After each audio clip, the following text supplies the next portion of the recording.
and friend, Aly Pain. Growing up, Aly was the smart, fun girl on the outside and a frantic, anxious mess on the inside. She spent years healing the pain of dysfunctional family relationships, including eating disorders and a suicide attempt, to break the cycle, raising her own teen boys. Her passion is empowering parents to build healthy, respectful relationships with their teens without giving up or giving in, even if they've tried everything and are at their wits' ends. And Aly, thank you for joining me all the way from a campground in Canada. You are welcome. So I'm bringing you awesome. that little slice of nature in your morning. So needed, so needed. So, so Aly, your story, I think, is just very compelling because you were that teen. You still tap into that teen that really struggled. You had all of these things that I think a lot of teens are experiencing now.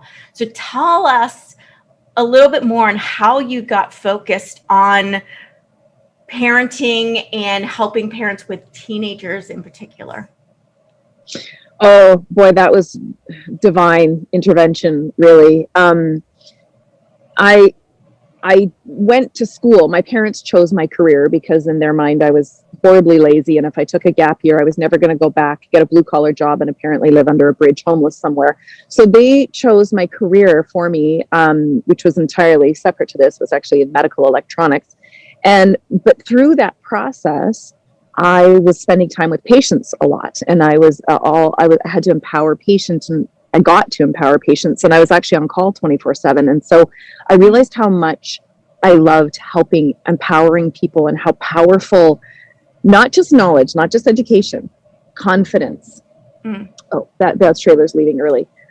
Self-esteem, how important that was, that people believe in themselves. That led me to start pursuing, I was in personal development actually for 10 years before I even started my life coach training. And in my life coach training, it became so wholly clear to me. And I actually heard a voice in my head, loud as just you and I talking, sitting in my first life coach training class, and it said, "You are home." And I thought, yes, I've never felt so engaged in something in my whole body in my life. Mm. But then 2 years later, I went into or actually a year later, I started my relationship systems coach training. And I had another vision. It wasn't a voice, it was a vision. And it was that life, it was a picture of a house, and the life coach training I had just done was the foundation. And the message was, this is the house.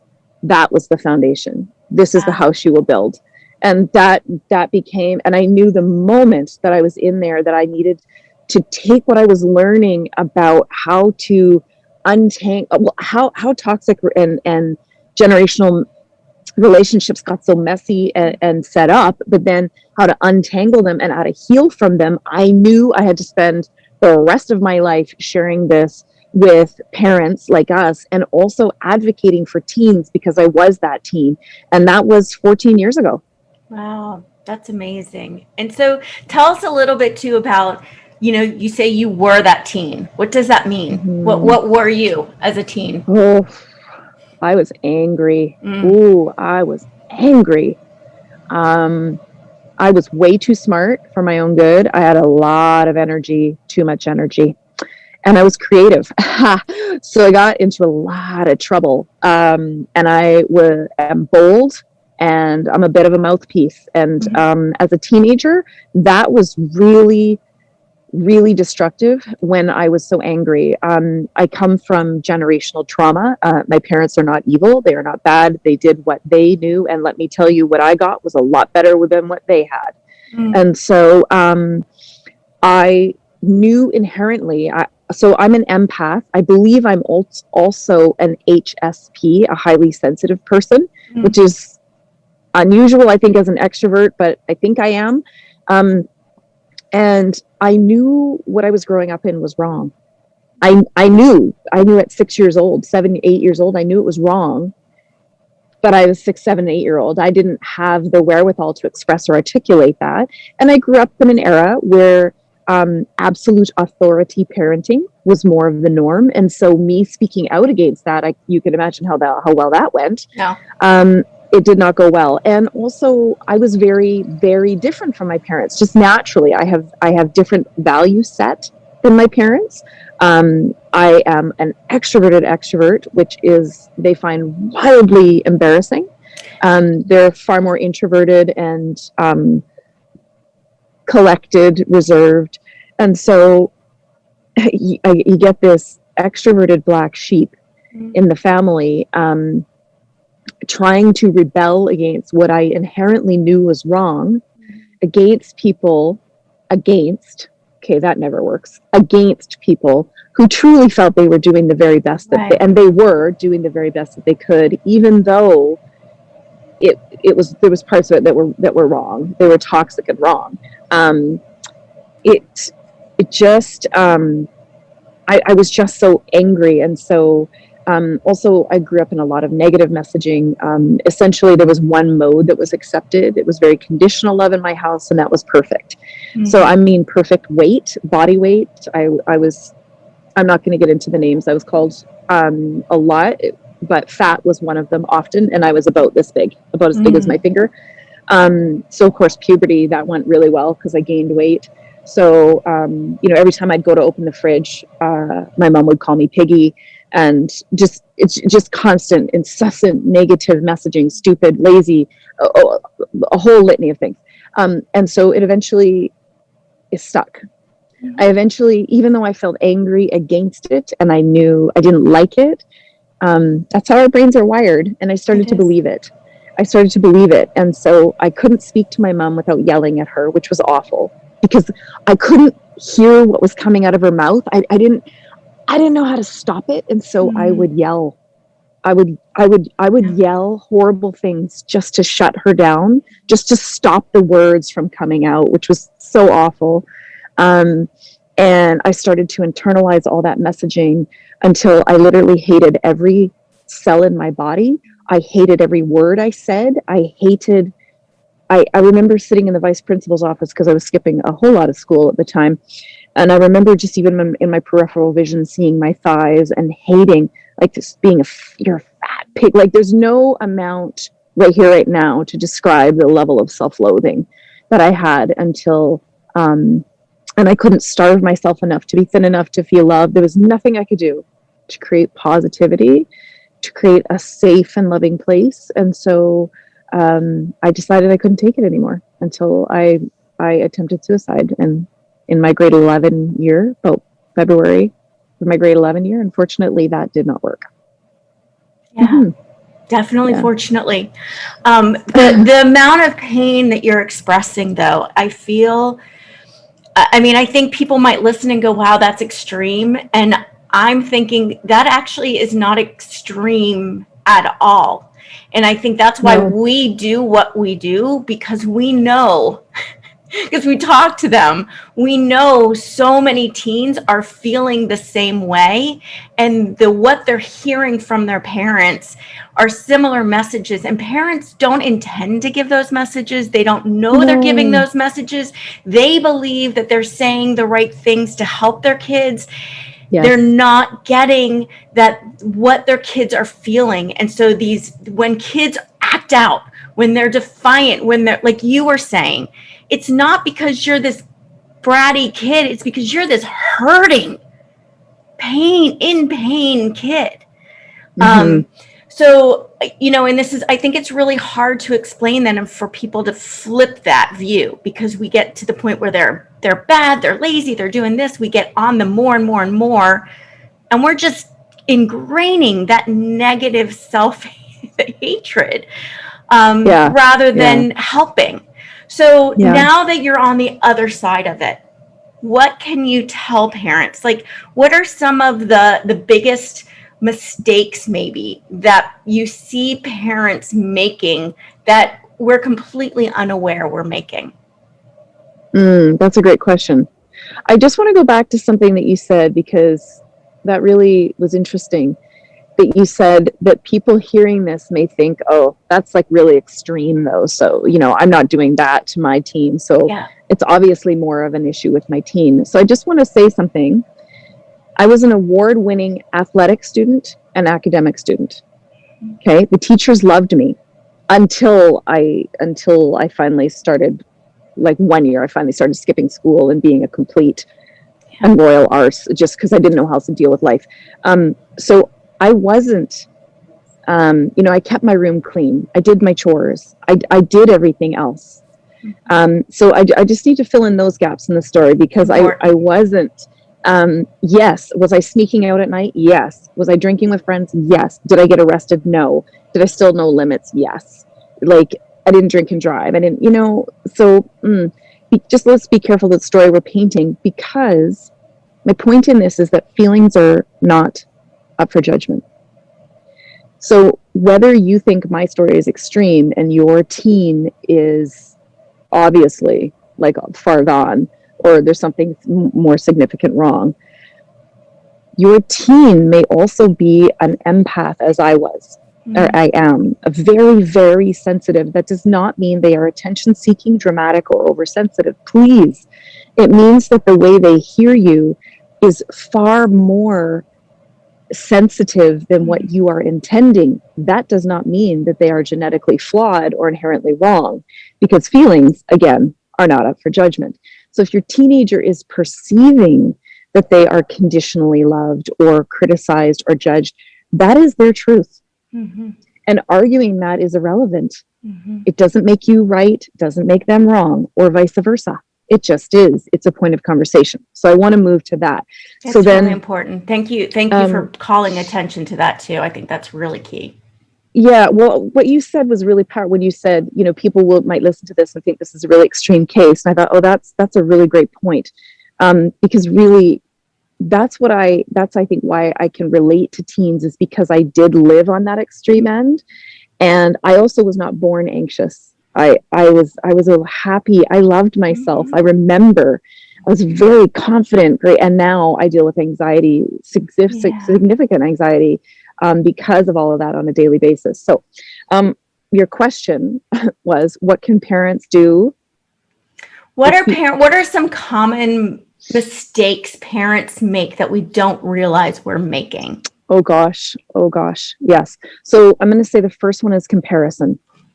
So comparison is the softer but backside of criticism. And criticism is one of the four most toxic communication styles. So comparison sounds like, well, your sister didn't have this problem. Well, Jane's daughter, she's not doing this. Well, Joe, your best friend, like, he's not struggling. What are you doing? So all of these little kind of backhanded comments, just meant as statements. Our brains are always comparing. Okay, it is how our brains actually live in the world. We are judging machines. The problem is when those little comparison statements come out, it is a backhanded version of criticism, which is toxic. And your teenager hears, you're not good enough, you're not good enough, you're not good enough. You're a failure, you're not good enough. So that's number one, it's just little subtle comments like that. I would say the second is, and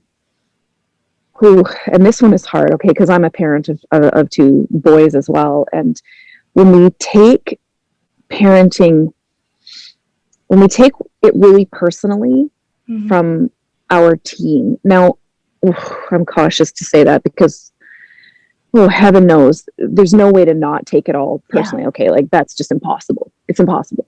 I think because of the way that at least I was raised under a very controlling, absolute authority parenting, which is very normal for previous parenting generations. My impression of how to parent is that I am to control and mold this child.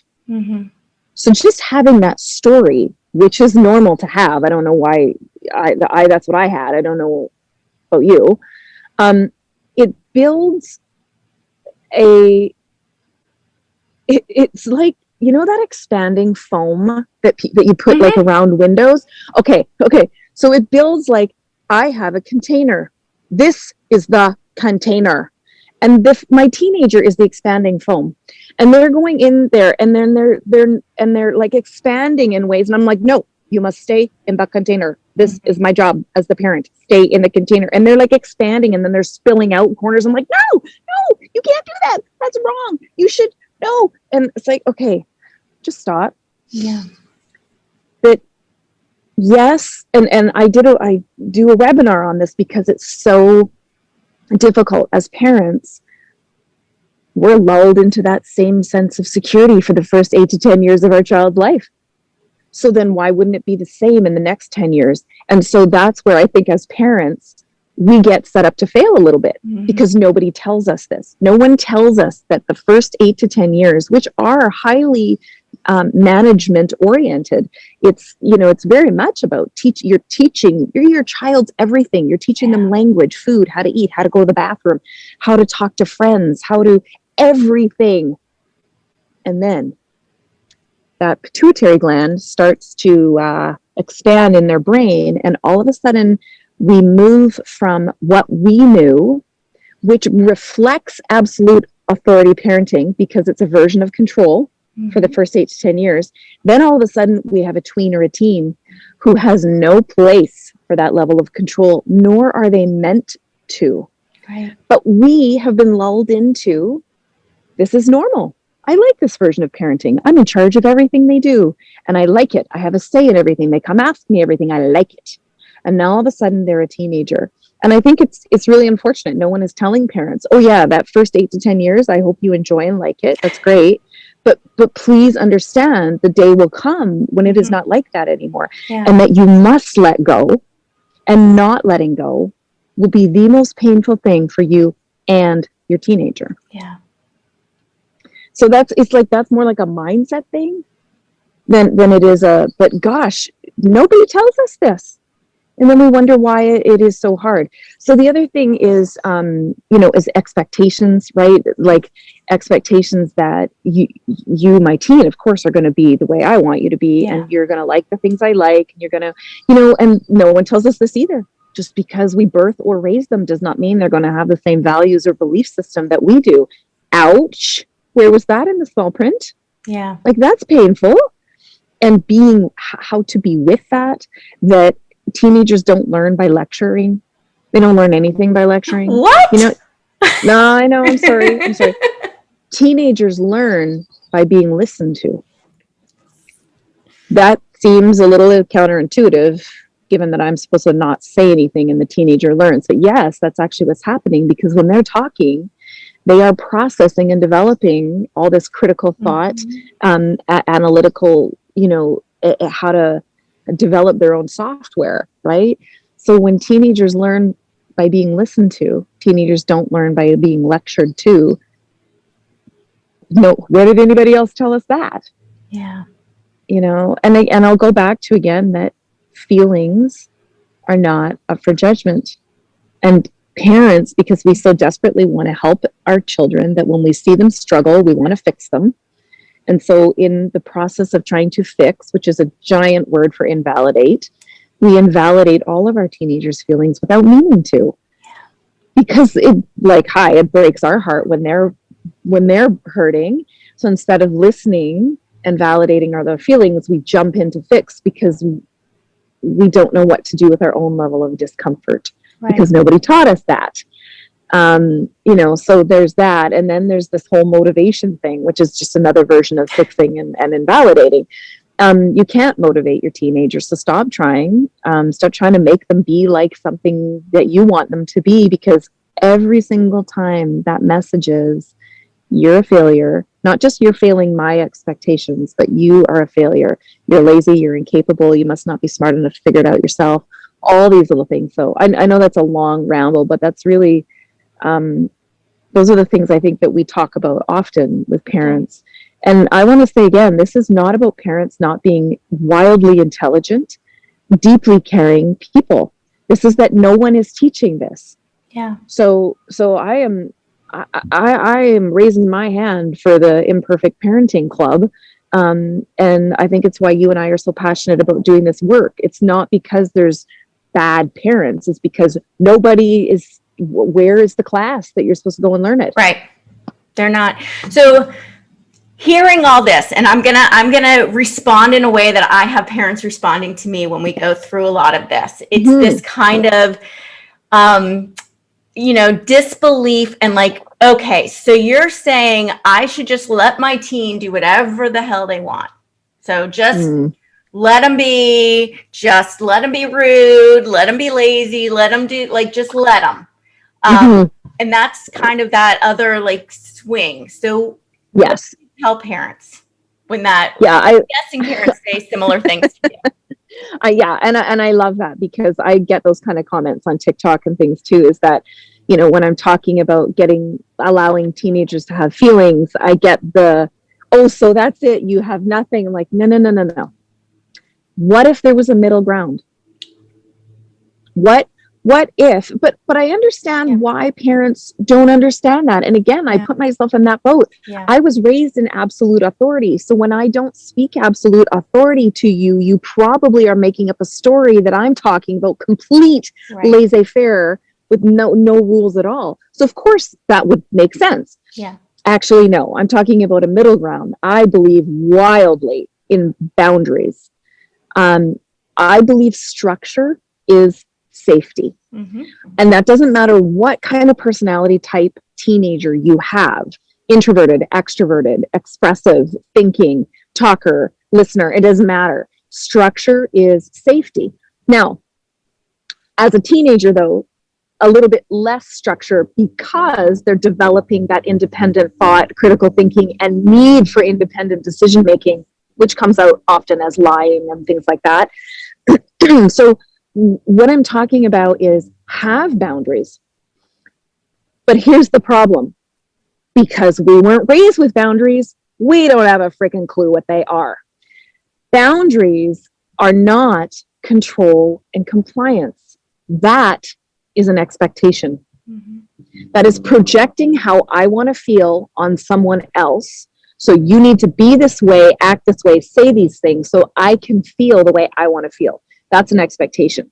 A boundary is I love and respect myself enough to say what works for me and what doesn't, because I also love and respect you and I want a relationship with you. Now, do teenagers care a whole heck of a lot about that some days? Heck no, they sure don't. So a boundary sometimes needs to be restated and restated and restated. Now, does that mean I'm being really tolerant? Maybe, I don't know. Boundaries require consequences. Does every boundary breaker require a consequence? No. Relationships are not a physics equation. For every action, there does not need to be an equal and opposite reaction. So many parents ask me, well, they did this, I've got to have a consequence. They did this, I got to have a No, you don't. Do you know what the best thing you can do is have a conversation. Have a conversation. Tell them how you feel about what happened. I feel really hurt. I feel disrespected about said situation. This is what I was hoping would happen. This is what I think happened. Help me to understand. Those are the best words, right? Help me to understand. Listen to their perspective. How were they feeling? What were they thinking? What did they consider the consequence? Because teenagers' brains don't always consider the consequence. And then what could you have done differently next time? Okay, so that's the conversation. You still may require a consequence. I love you, and we were pretty clear about this boundary. So this is, or you could say to them, what do you think is an appropriate consequence? But a consequence isn't always required if the conversation you feel went well. If the conversation keeps being repeated like a hamster wheel, then you need a consequence. And the consequence is often what a teenager would choose is better than what we would choose. So ask them. And then enforce and, sorry, I got to turn that alarm off. Enforce and then hold the consequence. But here's what that looks like. Love them through it. The consequence is an opportunity for you to connect with your teen, to perhaps, I always use the example of doing the dishes every night for a week. You have to do the dishes every night for a week. Do you think they're going to like it? No. You get to dry the dishes. And you get to love them through it. And you, not by ever repeating what the transgression was, let it go. Because if you bring that up again, that's shaming. So in the consequence, you love them through it. You dry the dishes and you're like, dude, I know you hate this, but you're doing a really good job. And you're like, oh, sorry, that's not quite clean. Do you want to go back? And they're like, meh.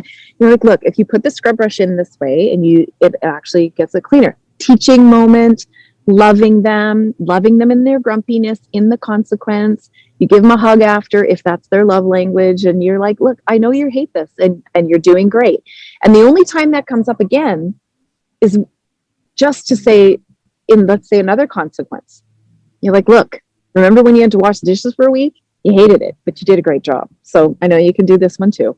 Mm-hmm. Not bringing up the transgression. Yeah, exactly. So we've got to have these structural boundaries. Yes, teenagers need feelings. Yes, they're going to be raw and unfiltered. Mm-hmm. But I am not a fan, and I do not believe in tolerating disrespect. No. Are teenagers going to be disrespectful? Yes. And do I need to climb every mountain? No.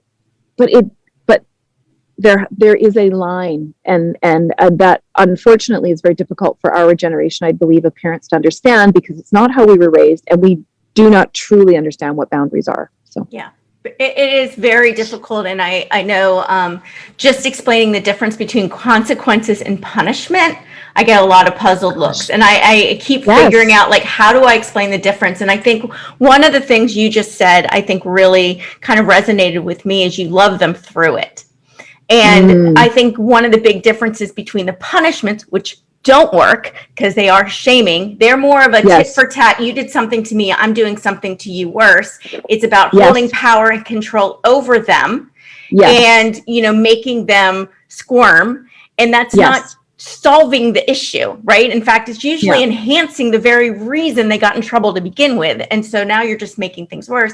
A consequence is pre-delivered, so they know ahead of time what it is. It is a set, like, this is what's going to happen, natural or best, right? This is what's going to happen. And sometimes it's not set, right? Because sometimes we can't have known every situation. Well, that's a good point, right?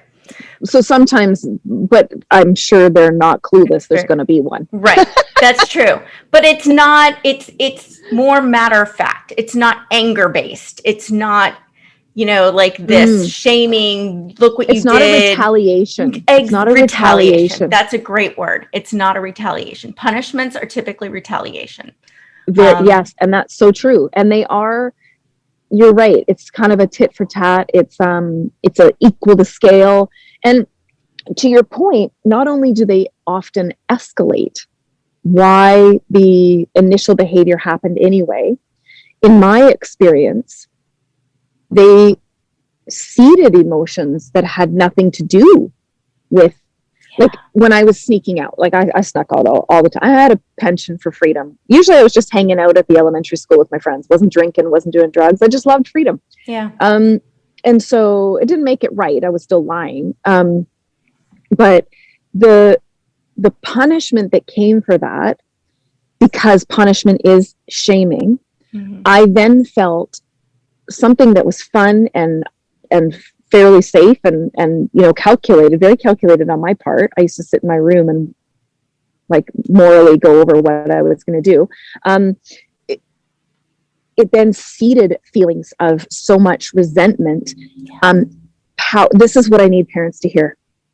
Punishment seeds feelings of hopelessness and powerlessness, which, because those are on the receiving end of control. And over time, those build rage. Now, that is something that was a work I did not realize until I already had kids, and I was in my 30s before I understood the difference between anger and rage. I used to avoid anger because, as a highly feeling person, I found it very overwhelming. I'm very expressive as well.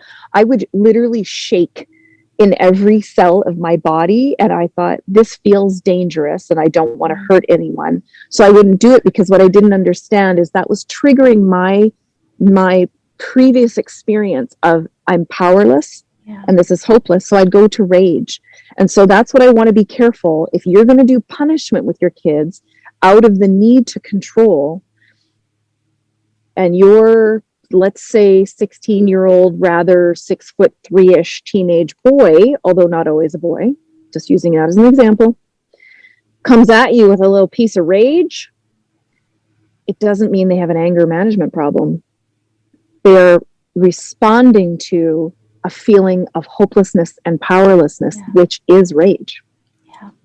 That's a really, really good point. And I think that's the other thing that you're drawing on too. And I always remind or try to tell parents too, is that the behavior is not the problem, it's the symptom.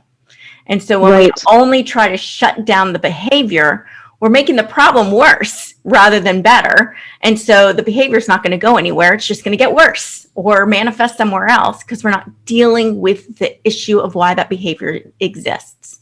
Yeah. And this is where exactly what you just said, I feel such deep compassion for parents because they're doing what their parents did, which was only deal with the behavior. Yeah. When were you and I ever taught how to sit down and have a conversation to unfold emotions? When were we ever taught that? We weren't. Mm-mm. And so I just feel like parenting right now is so hard because our teenagers are being raised in a more and more emotionally based world.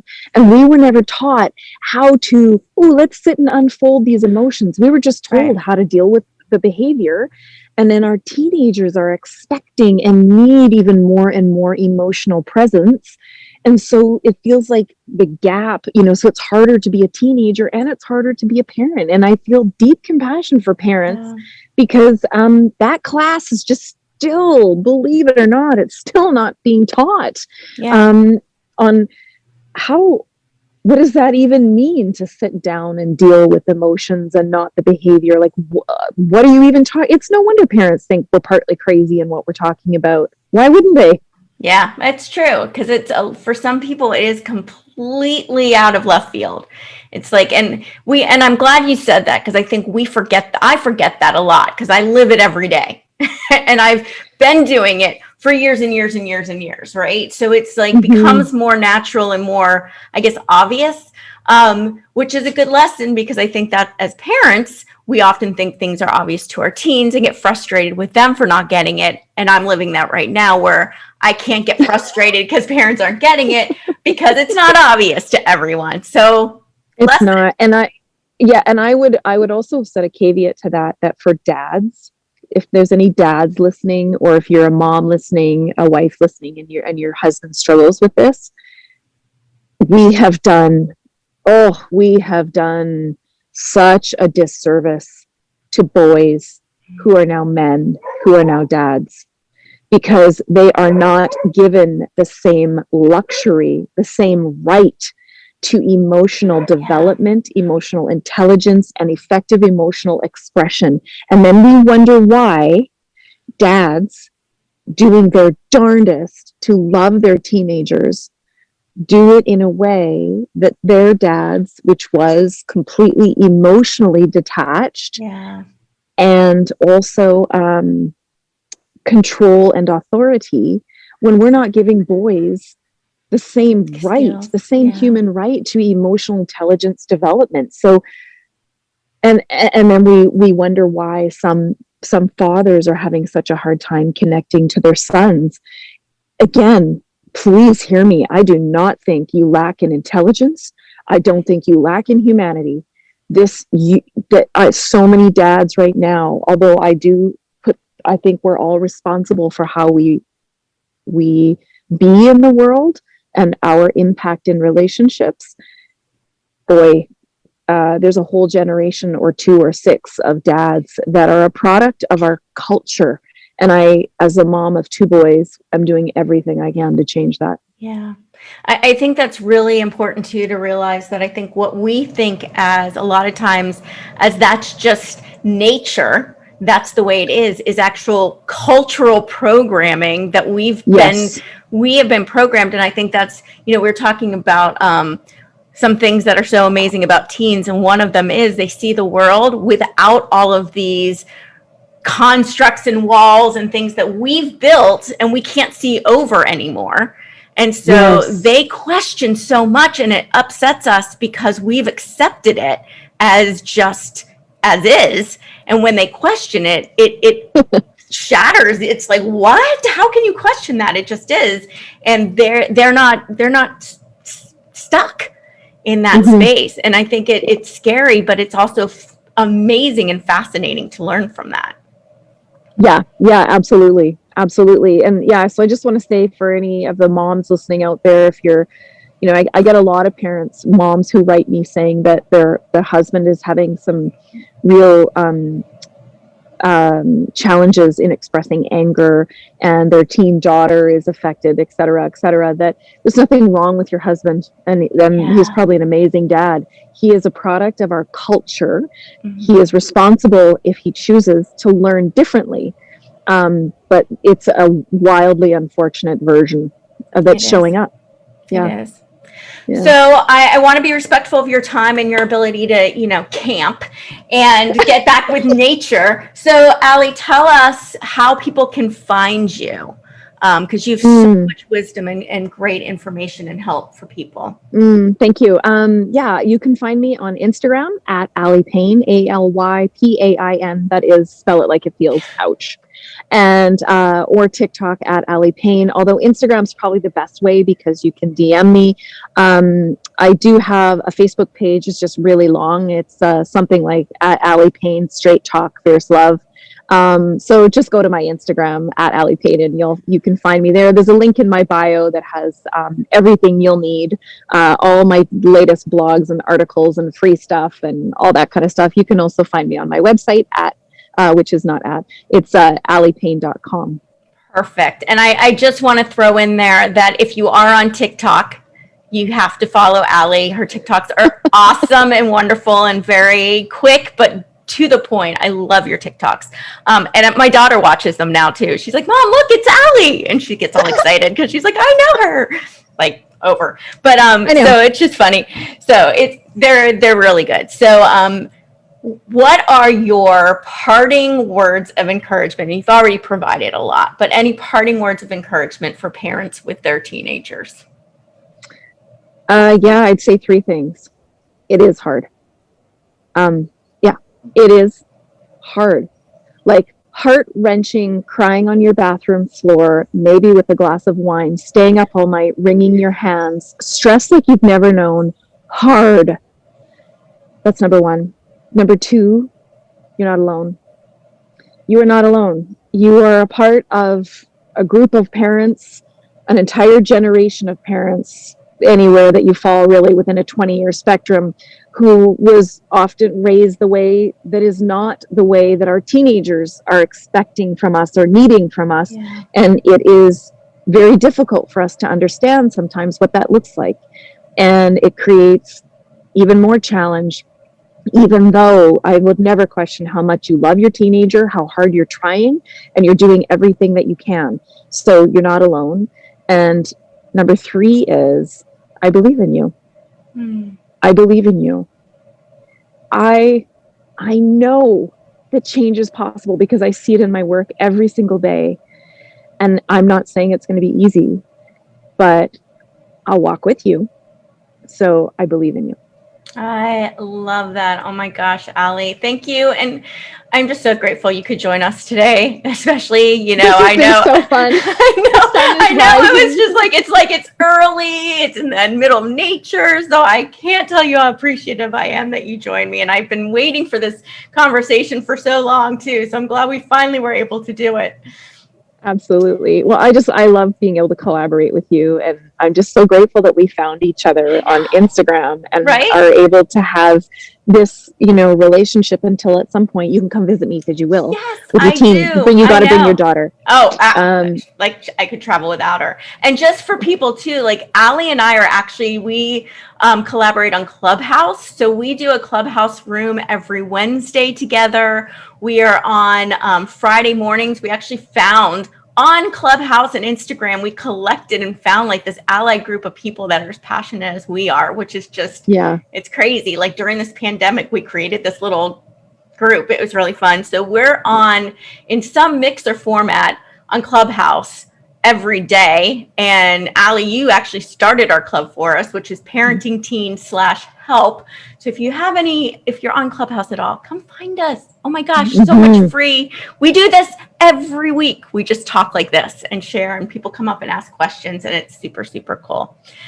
It is So good. I love wanted to it. throw that out there too. So parents, thank you so much for taking time out of your busy day to spend with us. If you want to learn Hmm. more about how to connect with your teen and calm the drama, be sure to join me on Tuesdays for the Parenting Teens Power Hour. I have an incredible lineup of experts like Aly ready to share their best tips and secrets, and it's free. You can register at askdrcam.com/power hour. And I'll put the links in the show notes along with all the links on how to contact Aly as well. Also, if you enjoyed this episode and all the amazing nuggets that Aly shared with us, please take a moment to rate and review. This helps parents like you find the show, and feel free to share it with a friend too.